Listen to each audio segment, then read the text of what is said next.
Hello student, প্রশান্ত academy চ্যানেলে তোমাদের স্বাগত জানাই। আজকে আমি উপস্থাপন করতে চলেছি উচ্চ মাধ্যমিক ফোর্থ সেমিস্টারের 2026 এডুকেশন সাজেশান। তোমরা জানো এই প্রশান্ত একাডেমি যা সাজেস্ট করে থাকে তা হুবহু আসে। আমি যে সাজেশান তুলে ধরেছি 5 এবং 10 নম্বরে, দুটো 5 নম্বরে আসবে, দুটো 10 নম্বরে আসবে। এই চারটে কোশ্চেন আমার দেওয়া 17টা কোশ্চেনের মধ্যে থেকে আসবেই আসবে। তাই তোমরা যারা দেখছো, তোমরা যদি উত্তর সংগ্রহ করতে চাও খুব সংক্ষিপ্ত আকারে পূর্ণাঙ্গ উত্তর, তাহলে অবশ্যই যোগাযোগ করতে পারো। মাত্র 300 টাকার বিনিময়ে উত্তর পেয়ে যাবে। তবে অবশ্যই আমাকে আগে জানাতে হবে এবং আমার দেওয়া কন্ট্যাক্ট নম্বরে যোগাযোগ করে নেবে। আবার বলছি, যদি আমার দেওয়া প্রশ্ন উত্তর কমন না আসে, তাহলে তোমাদের যে টাকা দিয়ে তোমরা সংগ্রহ করবে সেটা পূর্ণাঙ্গ রূপে ফেরত দিয়ে দেওয়া হবে। দেখে নাও, অল্প বিস্তর সাজেশন আমি তোমাদের সামনে উপস্থাপন করেছি। আর চ্যানেল ভালো লাগে অবশ্যই লাইক, কমেন্ট করবে, সাবস্ক্রাইব করবে। ব্যাখ্যামূলক প্রশ্নমান 10 অথবা 5। আগ্রহ কাকে বলে? শিক্ষাক্ষেত্রে আগ্রহের গুরুত্ব আলোচনা করো। মনোযোগ বলতে কী বোঝো? মনোযোগের নির্ধারক বা শর্তগুলো সংক্ষেপে আলোচনা করো। অথবা মনোযোগের কাকে বলে? মনোযোগের বস্তুগত ব্যক্তিগত নির্ধারকগুলি কি আলোচনা করো। খুব ইম্পর্টেন্ট এই কোশ্চেনগুলো, এগুলো 10 অথবা 5 নম্বরে আসবেই আসবে। আবার বলছি, যদি আমার দেওয়া সাজেশন প্রশ্ন উত্তর না আসে, তাহলে তোমরা যদি অর্থের বিনিময়ে কেনো, সেই অর্থ আমি তোমাদের ফেরত দিয়ে দেবো।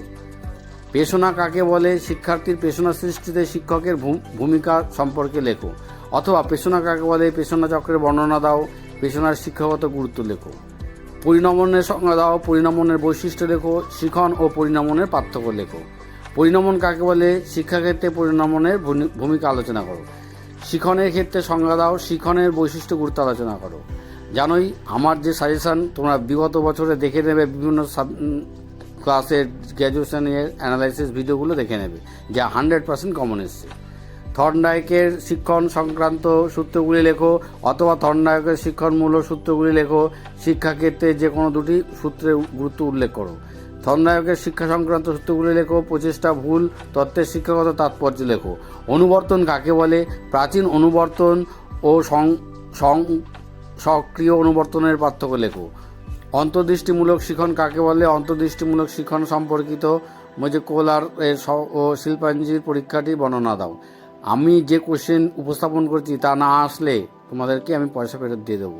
আর যারা দেখছো, চ্যানেলটি ভালো লাগলে অবশ্যই চ্যানেলটিকে সাবস্ক্রাইব করবে এবং দেখবে। এখানে আমি সংস্কৃত সাবজেক্ট, ইতিহাস তুলে ধরেছি, সংস্কৃত তুলে ধরবো, আস্তে আস্তে সব সাবজেক্টে তুলে ধরবো। বুদ্ধি কাকে বলে?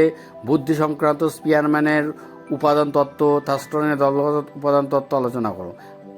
সৃজনশীলতা বলতে কী বোঝো? রাশি বিজ্ঞান বলতে কী বোঝো? এই প্রশ্নটা খুবই ইম্পর্টেন্ট।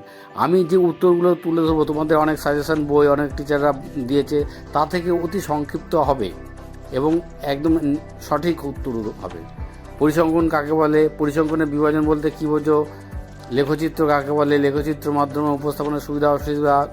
মিডিয়ান কাকে বলে? মিডিয়ামের সুবিধা অসুবিধাগুলি লেখো। প্রশান্ত একাডেমি এর আগে যে সমস্ত ক্লাসে যে সমস্ত সাবজেক্টের সাজেশান উপস্থাপন করেছে এবং নোটস বিক্রি করেছে অর্থের বিনিময়ে, তারা জানে যে প্রশান্ত একাডেমি যা উপস্থাপন করে তা 100% কমন আসে। আমি আবার বলছি, যদি আমার দেওয়া সাজেশান এবং সাজেশান উত্তর যদি কমন না আসে, তাহলে তোমাদের পূর্ণাঙ্গ টাকাটি ফেরত দিয়ে দেওয়া হবে। তবে যারা উত্তর সংগ্রহ করতে চাও, একটু আগে ভিডিও দেখার পরেই সঙ্গে সঙ্গে আমার দেওয়া ভিডিওতে কন্ট্যাক্ট নাম্বারে যোগাযোগ করবে। অবশ্যই যোগাযোগ করবে যদি তোমরা উত্তর নিতে ইচ্ছুক হও। শেষ মুহূর্তে আসলে উত্তর দিতে পারবো না। আমি যে উত্তরগুলো দেবো একদম সঠিক এবং সংক্ষিপ্ত আকারে, যা তোমাদের সময় সাশ্রয় করবে, মুখস্থ করতে সুবিধা হবে। চ্যানেলটি যারা দেখছো অবশ্যই সাবস্ক্রাইব করবে।